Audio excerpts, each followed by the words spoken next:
Hi hello மக்களே வணக்கம். இன்றைக்கி என்ன வீடியோ பார்க்க போகிறோன்னு பார்த்தீங்கன்னா, இன்றைக்கி நம்ம தோட்டத்தில் புது ஒரு ரோஜா செடி வாங்கி வச்சுருக்கோங்க. ஒரு 3 ரோஜா செடி வாங்கி வச்சுருக்கோம். வாங்க காமிக்கிறேன். வாங்க வீட்டுக்கு போகலாம்.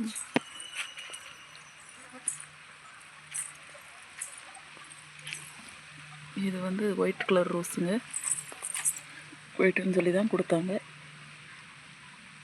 இது ஒயிட். இதெல்லாம் பழைய ரோஸ் செடி ஃபஸ்ட்டு இருந்தது தான்.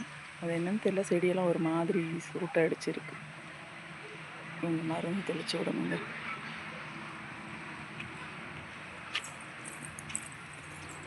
செடியுமே அந்த டபுள் கலர் ரோஸ் தான். அது என்னமோ ஒரு கொப்பு மட்டும் காஞ்சிருக்கு.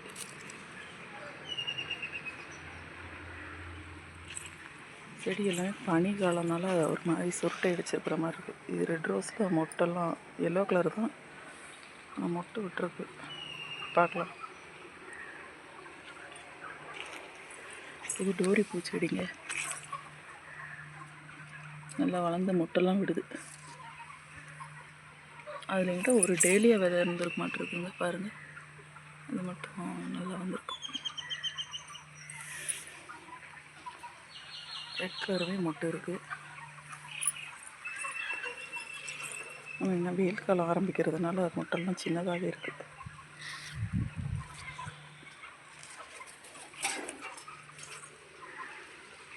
இது வந்து ரெண்டாவது லைட் பிங்க்குங்க. பாருங்கள், அழகாக இருக்கா? பார்க்குறதுக்கு ஒரு அழகாக இருந்துச்சு. சரி, இந்த கலர் நம்மக்கிட்ட தான் இல்லையே அப்படின்ட்டு வாங்கி வச்சாச்சுங்க.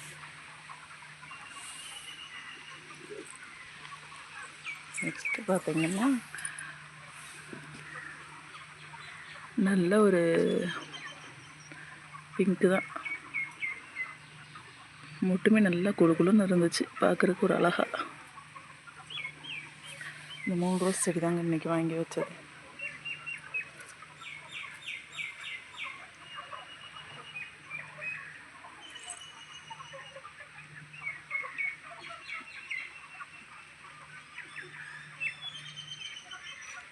அப்புறம் பார்த்தீங்கன்னா,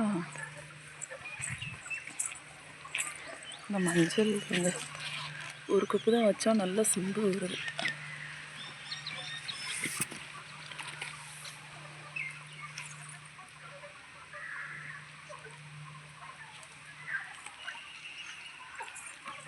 மக்களே, மல்லிகைப்பூ செடியெலாம் வெட்டி விட்டுருந்தோம். அதெல்லாம் பார்த்திங்கன்னா நல்லாவே தளைஞ்சு வருது. அடுக்கு மல்லி, பாகற்காய் கூட பிஞ்சு வச்சுருக்குங்க.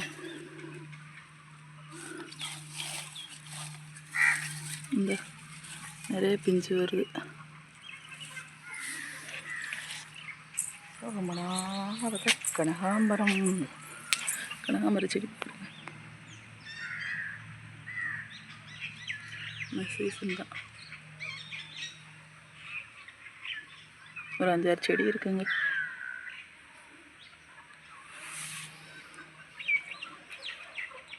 ஓகே மக்களே, இந்த வீடியோ உங்களுக்கு பிடிச்சிருந்துச்சுன்னா சேனல் லைக் பண்ணுங்கள், ஷேர் பண்ணுங்கள், சப்ஸ்கிரைப் பண்ணுங்கள், மறக்காமல் கமெண்ட் பண்ணுங்கள். ஓகே மக்களே, பாய். நெக்ஸ்ட் வீடியோவில் பார்க்கலாம்.